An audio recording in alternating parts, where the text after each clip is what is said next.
Хей, здравейте хора, днес ще ви покажа новата визия, която направих на моята кукличка.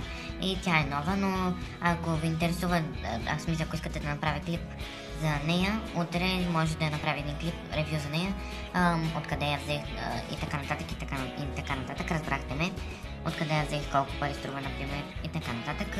Да, утре може да направя един такъв клип, да се знае, ако има време, разбира се. И да, всъщност да започваме от визията на куклата, разбира се.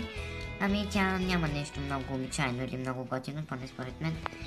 От обувките исках да сложа обувки, но за съжаление нейните крака са коренно различни и не успях да сложа никакви обувки, затова ще ходя после докато ти намерих някакви обувки. А тази количка я направих много лесничко, само за 2 минути. Исках да е панталон, но не успях, пробвах доста пъти. Как и не. И да, ето вижте как изглежда, тя е доста шарена.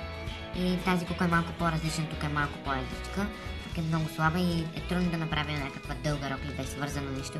И затова реших да е така, някаква рокличка, т.е. количка и някакво поди нещо си така, някакво пътче. Да, и за аксесуар сложих ето тези нещо като гривнички. Ето, както виждате, надявам се да се вижда камерата, защото и да, това е един плътник, който много трудно направих, всъщност, защото не знаех как се получи въобще. Първо отзад заших и така, виждате. И после отпред, не знам, просто без да искам сложих тук и после изведнъж падна надолу и стана нещо такова. И аз продължих по същия начин, още 5 минути, още 5 пъти повторих и се получи това всъщност. Надявам се да ви е харесало.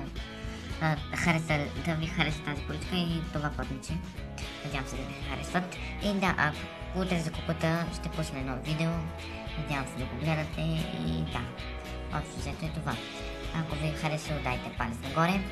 Ако, например, искате нещо да кажете, може да коментирате отдолу, разбира се, и да се абонирате за мен, ако още не сте го направили. И да, чао, до другия път!